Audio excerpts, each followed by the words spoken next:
Montana. Listen, there's even magic in the sound of the word. Montana. Here is a natural province where mountain and river, forest and field, sunlight and shadow collide in a creation wild as an eagle's heartbeat, still as a holy mind. Montana. A place where one can feel the pulse of the earth and of the seasons, and live a lifestyle that's timeless and genuine and free. In recent years, more and more people from outside Montana have been drawn to this very special place. They have invested in the Montana landscape. A venture with a new type of return. Not only have they made a wise investment in a non-renewable resource, they have purchased large pieces of Eden.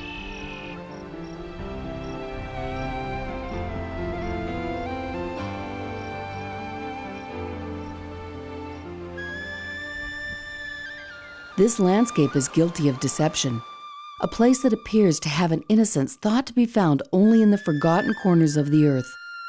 But this Eden is no accident. It's the product of conservation, not preservation. The health of this land has been maintained through exercise, by harvest and renewal. Many who have purchased these large tracts of private land have found that owning a piece of Eden is far more complex and challenging than they ever imagined. Roger Lang.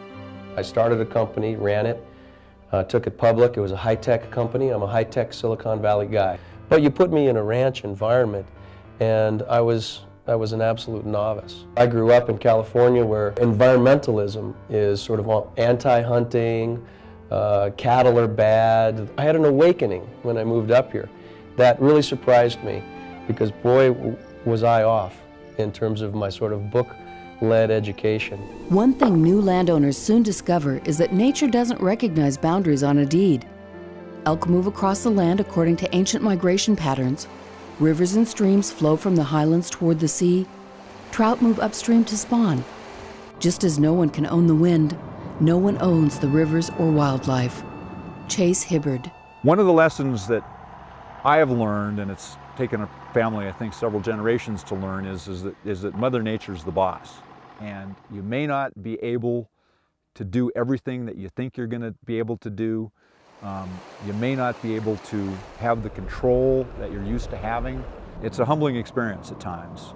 There are so many variables, and you learn that nature is more powerful and is bigger than we are, and there's very little we can do about it. You'll learn that you need to manage within those parameters.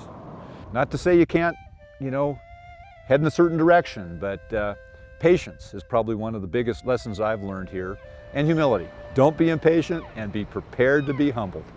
Managing wildlife on private land can be a huge challenge, especially managing large ungulates, particularly elk. Elk are smart, adaptive creatures. By day, they are quick to find de facto refuge, and by night they move to neighboring ranches to feed. Maynard Smith. The elk, don't know any boundaries. I mean, they go where they want to go. And whereas the livestock are held by fence, the elk are going to come into land that has been grazed because it freshens up the feed for them. But the cattle take the old feed down, and then the elk are able to come in for the fresh feed later on. Everybody likes, that I know, likes to see wildlife, but when you get an overabundance of them, and you're dependent on feed to run your livestock operation, it makes it pretty tough to do that. One of the primary tools for managing wildlife populations and reducing crop damage on private land has been to allow access to hunters. Since some landowners value their privacy above all other values, they are reluctant to allow hunters on their property. But ranchers who have closed off their ranch to hunters have not only risked suffering crop damage, but have bucked a rich tradition. In my experience, the first thing that happens is a padlock goes on the gate. I can understand why they feel that way when they come here. It's a major expenditure. They may come from a place where you have to protect your property rights, you have to protect the safety of your person. We're not there yet in this state. Hunting can be used as a tool to help you manage that wildlife, which eventually you're going to have to do. There'll be conflict one way or another, and so hunters can be helpful in management and in moving wildlife away from where you don't want it and encouraging them to be in places where you may want them. Block management is a cooperative effort between the state and landowners designed to facilitate hunting on private and isolated public lands. Each agreement is tailored to meet individual needs. Landowners keep control of their property while the program provides benefits to offset any impact. We've been in the block management program since it started, and it's been a great thing for us. We have several different places spread out about 30 miles, and each place has a different system. Say if you don't want to hunt a certain type of animal, if you don't want it hunted on your place, you can say, well, let's just do cow elk on this place, and maybe not something in another place. So it's really a great system. They patrol it for you if you want it patrolled to be sure that people aren't driving all over the place in different areas where they shouldn't be. I know that the people that hunt on our land appreciate it very much. We've got a long and rich heritage of sharing our ranches with the community. There's been, a very important relationship that is built up over time with our communities, with the suppliers we do business with the people that live in the nearby towns, with the people that come out and fight our fires when we have a problem. We're still a big community, and there are a lot of people out there that care just as deeply or more deeply about this landscape than many of us do who own it. And when they come here, they treat it in that fashion, and it's a very rewarding thing for them, and it's a rewarding thing for us to see people get that much enjoyment out of these ranches. So my advice would be to don't put that padlock on the gate, make some friends in the community, be sensitive to the values that existed before you came, and be supportive of those values instead of locking them out. When you purchase large tracts of Montana land, you are purchasing more than flora and fauna. You're becoming a player in a long and powerful human drama. If a rancher wanted to stay in business, he had to take care of his land. And this common effort has brought ranchers together in a close and caring community. When you purchase Montana ranch land, you are becoming a part of this rich tradition. And the challenge is keeping the tradition alive and preserving the values that led you to Montana in the first place. For thousands of years, the Montana landscape has been carpeted by vast pastures of grass. Once it nourished the great herds of buffalo that roamed the west. When cattlemen came and established ranches, the grass was the land's most valuable resource. If a ranch were to survive and prosper, it was essential to preserve the health of the grass. We've been in a rest rotation system for about the last 30 years on this ranch. And rest rotation is simply a 3-pasture system that you save one pasture, don't use it at all in the year. The other pasture you use early in the spring, and the third pasture you use late in the year. And this way you have 2 growing seasons for your forage to replenish itself, replenish its root system. It gives you a little security and reserve of feed. There's a little more feed in the spring when you have a pasture that has been rested the previous year, and then you go into it early in the spring, you have last year's feed there. Today, there is an additional threat to the health of the land: the invasion of aggressive, non-native, noxious weeds. Weeds are a major problem here.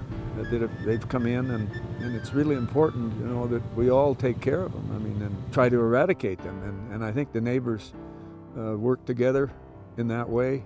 And when you're across the fence from somebody, if he doesn't take care of his weeds, you're going to have them. Weeds are a huge threat in the state, and I think that the sooner that new landowners realize the threat that they are and take a proactive management stance towards weeds, the better off they will be, and the better off the state, the better off the wildlife, the better off we will be as a community in Montana.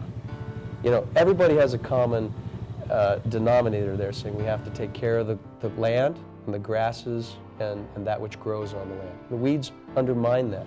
You can't play God on a ranch, but what you can do is react to what the land is telling you. I think when you come in as an outsider, the most important thing is to admit what you are and admit what you aren't.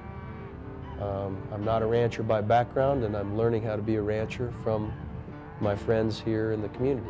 We have a community here that in this state that has different values than a lot of other places around the country.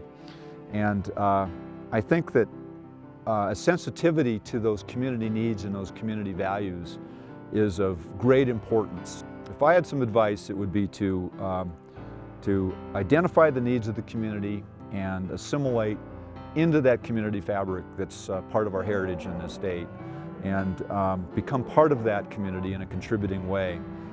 All I needed to do was come in and admit the fact that I was a high-tech guy and not a ranch guy, help me how to be a ranch guy, and they opened up their hearts and notebooks and shared with me what I needed to know to run this place. Without collaboration and a sense of community, you know, you're just a patch on a quilt and you don't hang with the rest. Your neighbors are so important to ranchers. I mean, we really couldn't operate without good neighbors. This ranch defines who we are as people. It defines who we are as a family. This is not just a chunk of dirt. This has got its own personality. We all appreciate it, we all love it, and we're going to do everything we can to protect it into the future. Few places on Earth offer the aesthetic, lifestyle, and economic values as do investments in the Montana landscape. Very few people ever find themselves in the position to truly make a contribution to the health of the land, the continuation of tradition, and the perpetuation of a culture. Owning a large tract of the Montana landscape can bring unprecedented returns, a rare opportunity to leave a lasting legacy.